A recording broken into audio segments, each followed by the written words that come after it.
Ikalawang kabanata. Mga bilin tungkol sa panalangin. Una sa lahat, ipinapakiusap kong ipanalangin niyo ang lahat ng tao. Ipaabot ninyo sa Diyos ang kahilingan niyo para sa kanila ng may pasasalamat. Ipanalangin niyo ang mga hari at mga may kapangyarihan para makapamuhay tayo ng tahimik at mapayapa na may kabanalan at tamang pag-uugali. Mabuti ito at nakalulugod sa Diyos na ating tagapagligtas. Nais niyang maligtas ang lahat ng tao at malaman ang katotohanan, sapagkat iisa lang ang Diyos, at iisa lang ang tagapamagitan sa Diyos at sa mga tao. Ito'y walang iba kundi ang taong si Kristo Jesus. Ibinigay niya ang buhay niya bilang pantubos sa lahat ng tao. Ito ang nagpapatunay na nais ng Diyos na maligtas ang lahat ng tao. At inihayag niya ito sa takdang panahon.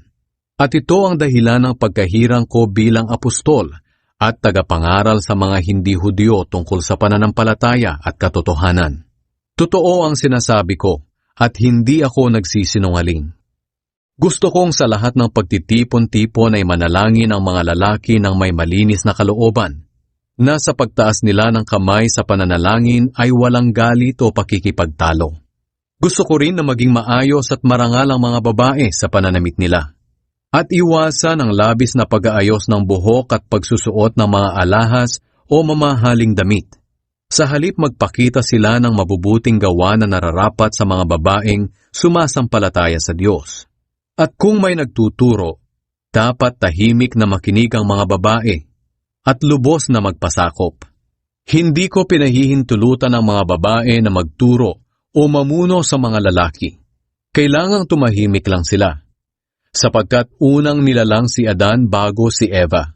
At hindi si Adan ang nadaya, kundi si Eva ang nadaya at lumabag sa utos ng Diyos.